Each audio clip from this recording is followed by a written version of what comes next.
दोस्तों, चैत का महीना था। ग्वालियर राज का मशहूर डाकू परसराम अपने अरबी घोड़े पर चढ़ा हुआ जिला दमोह के देहात में होकर कहीं जा रहा था। कोई तालाब, नदियां, गांव दिखाई न देता था। चलते चलते एक चबूतरा मिला जिस पर एक शिवलिंग रखा था।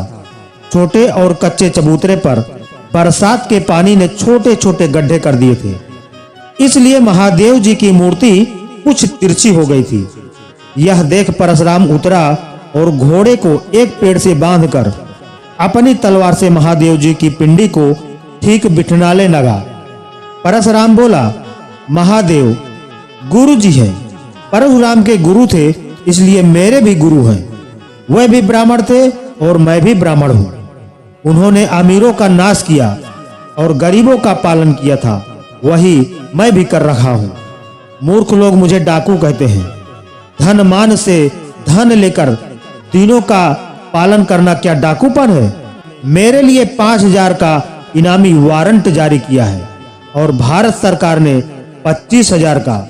मेरी गिरफ्तारी के लिए 30,000 का इनाम छप चुका है, इसलिए मुझे डाकू कहते हैं। खैर, कोई परवाह नहीं। जब तक शंकर गुरु जी का पंजा मेरी पीठ पर है, तब तक कोई पारस राम को गिरफ्तार नहीं कर सकता। लेकिन क्या मैं आज प्यास के कारण इस जंगल में ही मर जाऊंगा? मेरे 15 साथी जो सब पढ़े लिखे हैं, अपने अपने अरबी घोड़ों पर चढ़कर मुझे खोज रहे होंगे। जब वह मुझे इस जंगल में मरा हुआ पाएंगे, तब वह नेत्रहीन होकर बड़े दुखी होंगे। बाबा गुरुदेव यानी कि वह भोले बाबा को क्या कह रहे क्या एक लोटा पानी के बिना आप आज मेरी जान ले लेंगे? तब एक बुढ़िया वहां आई। उसके हाथ में एक लोटा जल था और लोटे के ऊपर एक कटोरी थी जिसमें मिठाई रखी थी। परशुराम बूढ़ी माई से बोले, तुम कहाँ रहती हो? बुढ़िया बोली, थोड़ी दूर पर शेखुपुर गांव है, बागों में बसा है, इसलिए दिखाई नहीं देता, वही मेरा घर है। जाति की अहीर हूं बेटा। परशुराम, यहाँ क्यों आई हो? चबूतरे पर पानी और मिठाई रखकर बुढ़िया बैठ गई और रोने लगी। परशुराम ने जब बहुत समझाया, तब वह कहने लगी, बेटा, मौत के दिन पूरे करती हूँ। घर में एक लड़का था और बहू थी। मेरा बेटा बिहारी तुम्हारी ही उम्र का था। उसी ने यह चबूतरा बनाया था और कहीं से लाकर उसी ने महादेव को यहाँ विराजमान किया था। रोजाना पूजा करता था। इस गांव में कल मोहितान यानी कि फ्लैग आई बेटा और बहू दोनों एक 10 साल की कन्या छोड़कर उड़ गए। रोने के लिए मैं रह गई। जब से मेरा बेटा मरा, तब से मैं एक लोटा पानी चढ़ा जाती हूँ और रोकर जाती हूँ। इस बैसाख में नातिन चंपा का विवाह है। परशुराम बोले, महादेव बाबा चंपा का विवाह खूब करेंगे।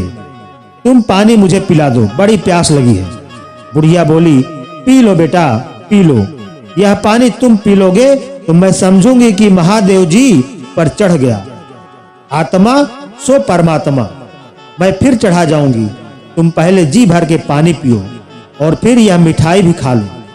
इतना कहकर बुढ़िया ने पानी का लोटा और मिठाई की कटोरी परशुराम के सामने रख दी।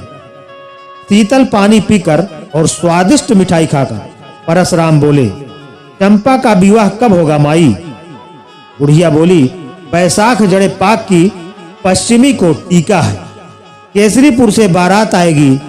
परशुराम, विवाह के लिए तुम कुछ चिंता मत करना। तुम्हारी चंपा का विवाह महादेव ही करेंगे। बुढ़िया बोली, तुम कौन हो बेटा? तुम्हारी हजारों उम्र हो।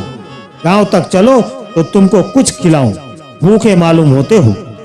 परशुराम, भूखा तो हूं। परशुराम बोला, भूखा तो हूं, पर गांव में नहीं जा सकता। मेरा नाम परशुराम है और लोग मुझे डाकू कहते हैं। आगरे के कप्तान यंग साहब, जिन्होंने सुल्ताना डाकू को गिरफ्तार किया था, 30 सिपाहियों के साथ मेरे पीछे लगे हुए हैं। मेरे साथी छूट गए हैं, इसलिए मैं नहीं जा सकता। जिस दिन चंपा का विवाह होगा, उसी दिन तुम्हारे गांव में 5 मिनट के लिए आऊंगा। बुढ़िया बोली, तुम तो डाकू मालूम नहीं पड़ते। घोड़े पर सवार होकर परशुराम ने कहा, अब ऐसा ही उल्टा जमाना आया है माई। उदार और बहादुर को डाकू कहा जाता है और महलों में बैठकर दिन दहाड़े गरीबों को लूटने वालों को सेठ कहा जाता है। धर्मात्मा भीख मांगते हैं, पापी लोग हुकूमत करते हैं। पतिव्रता नारियां उघारी फिरती हैं और सिनानों के पास रेशमी साड़ियां हैं। कलयुग है, ना जाता हूं, मेरा नाम याद रखना, पंचमी को आऊंगा। परशुराम चले गए। बुढ़िया ने भी घर की राह ली। महादेव जी पर जल चढ़ाकर उसने चंपा से परशुराम के मिलने की सारी कहानी बयां कर दी। गांव का मुखिया भी वहां खड़ा था, उसने भी सारा हाल सुन लिया। मुखिया ने सोचा, मेरा भाग जाग गया, इनाम का बड़ा हिस्सा मैं पाऊंगा। थाने में जाकर रिपोर्ट लिखाई कि बैसाख शुक्ल पक्ष की पंचमी के दिन परशुराम शेखुपुर में चंपा के विवाह में शामिल होंगे। पुलिस के द्वारा यह समाचार यंग साहब को मालूम कर देना चाहिए। अगर उसे रोज डाकू परशुराम गिरफ्तार न हुआ तो फिर कभी न हो सकेगा। चौथ के दिन बिहारी अहिर के दरवाजे पर 5 गाड़ियां आकर खड़ी हुई। एक में आटा भरा था, एक में घी शक्कर और चौथी गाड़ी में नए नए कपड़े भरे थे और 5वीं गाड़ी तरह तरह की पकी मिठाइयों से भरी पड़ी थी। गाड़ी वालों ने सब सामान बिहारी अहिर के घर में भर दिया। लोगों ने जब ये पूछा कि यह सामान किसने भेजा, तब गाड़ी वालों ने कहा, हम लोग एक लोटा पानी भेजने वाले का नाम धाम कुछ नहीं जानते। हम लोग दामुक होके रहने वाले हैं, किराए पर गाड़ी चलाया करते हैं। हम लोगों को किराया आधा कर दिया गया है। हम लोगों को केवल यही हुक्म है कि यह सामान शेखुपुर के बिहारी अहिर के घर में जबरन भर आवे, बस। और ज्यादा 3-5 हम लोग कुछ नहीं जानते। इस विचित्र घटना पर गांव भर आश्चर्य कर रहा था। केवल मुखिया को और बुढ़िया को ही मालूम था कि यह सब काम परशुराम का है। मुखिया ने थाने में इस घटना की रिपोर्ट लिखाई और यह भी लिखाया कि कल पंचमी के दिन सुबह को जब चंपा के फेरे पड़ेंगे, उस समय कन्यादान देने खुद परशुराम के आने की उम्मीद है, क्योंकि वह अभी तक खुद नहीं आया। 5 मिनट के लिए गांव में आने का उसने वचन दिया है। चाहे धरती इधर की उधर हो जाए, पर परशुराम का वचन खाली नहीं जा सकता। चौथ की रात में ही मिस्टर यंग साहब अपने 30 मरकट सिपाहियों के साथ शेखुपुर में आ धमके। उन सबों ने घोड़े के सौदागर का भेष बनाया था। मुखिया के दरवाजे पर भी लोग ठहर गए। गांव वालों ने जाना कि घोड़े के सौदागर लोग किसी मेले को जा रहे हैं। मुखिया और चौकीदार के सिवा असली भेद को कोई नहीं जानता था। पंचमी का सवेरा हुआ। परशुराम ने जो ही घोड़े पर चढ़ना चाहा, त्यों ही छींक हुई। एक आदमी का नाम था रहीम। रहीम ने पारस को रोकते हुए कहा, कहां जा रहे हैं आप? पारस बोला, शेखुपुर, चंपा का कन्यादान देने। रहीम बोला, छींक हुई है। परशुराम, मुसलमान होकर भी छींक मानते हो? हाँ, अपने लिए नहीं भी तो आपके लिए मानता हूं। बात यह है कि यंग साहब अपने 30 सिपाहियों के साथ इधर ही गए हैं। उन लोगों ने सौदागरों का स्वांग बनाया है, मगर मेरी नजर को धोखा नहीं दे सकते। परशुराम घूमने दो। क्या करेगा यंग साहब? रहीम, मालूम होता है कि मूर्ख बुढ़िया ने आपके मिलने का हाल अपने गांव में बयां कर दिया है। पुलिस को आपके जाने का हाल मालूम हो गया है। तभी यंग साहब ने मौका देखकर चढ़ाई की है। परशुराम बोला, संभव है तुम्हारा अनुमान सही हो, लेकिन इस डर से मैं अपने वचन को तो नहीं तोड़ सकता। एक लोटा पानी से पूर्ण होना। रहीम बोला, अच्छा तो मैं भी साथ चलता हूँ। जो वक्त पर साथ दे वही साथी है। परशुराम बोला, तुम्हारी क्या जरूरत है? रहीम ने कहा, मैं आपको अकेला नहीं जाने दूंगा, नमक हलाली नहीं करूंगा। आपकी जान जाएगी तो पहले मेरी जाएगी। दोनों सवार शेखुपुर की ओर चल दिए। वह उस समय बिहारी के दरबार पर पहुंचे। अपने घोड़े की बागडोर रहीम को पकड़ाकर परशुराम उतर पड़े और घर में घुस गए।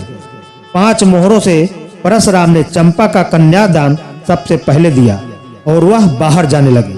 गांव वालों ने जान लिया कि इस व्यक्ति ने ही 5 गाड़ियां भेजी थी। श्रद्धा के मारे उन लोगों ने परशुराम को घेर लिया। खुशी से बुढ़िया की बोलती बंद थी।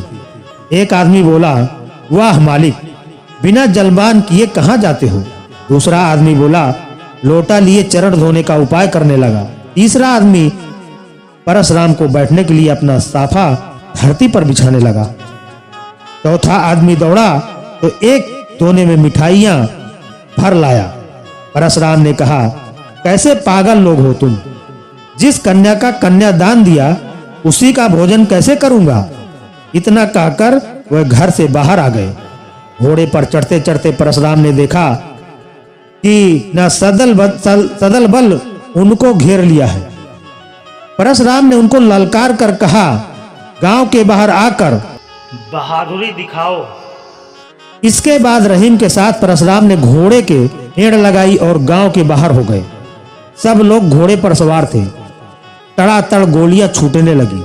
वह दोनों भी फायर करते जाते थे। परशुराम और रहीम के अचूक निशाने से 5 सिपाही मारे गए। परशुराम को भागने का अवसर देने के लिए रहीम ने अपना घोड़ा पीछे लौटाया और वो सिपाहियों के साथ जूझने लगा। जब लोगों ने उसे घेर लिया, दनादन गोलियां छूटने लगी। 3 सिपाही रहीम ने मौत के घाट उतार दिए। शरीर में 4 गोलियां घुस चुकी थी। एक गोली घोड़े को लगी। घोड़ा और सवार दोनों मरकर गिर पड़े। तब तक परशुराम 1 कोस आगे निकल गए। सबने रहीम को वहीं छोड़ और परशुराम का पीछा किया। 3 कोस के बाद परशुराम दिखाई पड़े। साहब की गोली से परशुराम का घोड़ा घायल होकर गिर पड़ा और परशुराम पैदल चलने लगे। आगे था एक नाला, 5-6 गज चौड़ा और 30 हाथ गहरा। बरसाती पानी ने उस नाले को खंदक का रूप दे दिया था। परशुराम ने कूदकर उसे पार करना चाहा, परंतु पैर फिसल गया। वह खंदक में फिर गिर पड़े। किनारे यंग साहब खड़े हुए। नीचे अंधेरा था, साफ साफ दिखाई न पड़ता था। जो साहब ने नीचे झांका, त्यों ही परशुराम ने गोली छोड़ दी। विक्टोरिया के इकबाल से साहब तो बच गए, मगर उनका टोप उड़ गया। सिपाहियों ने गोली छोड़ी। परशुराम एक किनारे छुप गए। फायर खाली गया। साहब ने कहा, 30 हाथ नीचे गहरे गड्ढे में गिरा तो भी निशाना मार रहा है। शाबाश बहादुर, शाबाश। तब तक परशुराम ने आवाज के निशाने पर एक गोली छोड़ दी। साहब के पास एक सिपाही खड़ा था, उसकी खोपड़ी उड़ गई। साहब ने कहा, हमारे 9 आदमी मर चुके हैं, मगर डाकू का एक ही आदमी मारा गया। एक सिपाही था, राजपूत। उसने आगे बढ़कर कहा, मिट्टी गिराकर डाकू को दबा देना चाहिए। आवाज का निशाना साधकर परशुराम ने गोली छोड़ी। राजपूत बेचारा भी मरकर गिर गया। साहब ने कहा, बेल परशुराम, बाहर आओ, हम तुम पर बहुत खुश हैं। तुम एक बहादुर और बात का धनी आदमी है। परशुराम ने जवाब दिया, मैं अपना वचन पूरा कर चुका। 1 लोटा पानी से पूर्ण हो चुका। अब मरने का डर नहीं है साहब। साहब ने कहा, अगर तुम डाका डालना बंद करने की कसम खाओ तो हम तुमको वायसराय से कहकर छुड़ा लेंगे। इत्मीनान करो और बाहर आओ। तुम भी बात का धनी और हम भी बात का धनी। आज से तुम हमारा दोस्त हुआ। परशुराम बाहर निकल आए और आत्मसमर्पण कर दिया और उनके बाहर आते ही यंग साहब ने उनको गिरफ्तार कर लिया और आगरा ले गए। कुछ दिनों मुकदमा चला, मगर यंग साहब ने परशुराम को साफ बरी करा दिया। परशुराम ने समझ लिया, अच्छा उद्देश्य होने पर भी आखिर बहुत बुरी चीज उसका समर्थन हो ही नहीं सकता। अतः उस काम को छोड़ दिया। वह साधु हो गए और अपने साथियों को भी नेकी का जीवन व्यतीत करने का उपदेश दिया। परशुराम ने हरिद्वार में जाकर 5 साल तक घोर तपस्या की और सन 1635 में गंगा जी की बीच धारा में खड़े खड़े शरीर त्याग दिया। परशुराम ने यह दिखला दिया कि विपत्ति को देखकर भी वचन का पालन करना चाहिए। तो दोस्तों, आपको हमारी आज की ये कहानी कैसी लगी? कहानी अच्छी लगी हो कमेंट करके जरूर बताएं और कहानी अच्छी लगी हो तो लाइक करें, शेयर करें और अभी तक हमारे चैनल को सब्सक्राइब नहीं किया है तो सब्सक्राइब करना बिल्कुल न भूलें। बहुत बहुत धन्यवाद।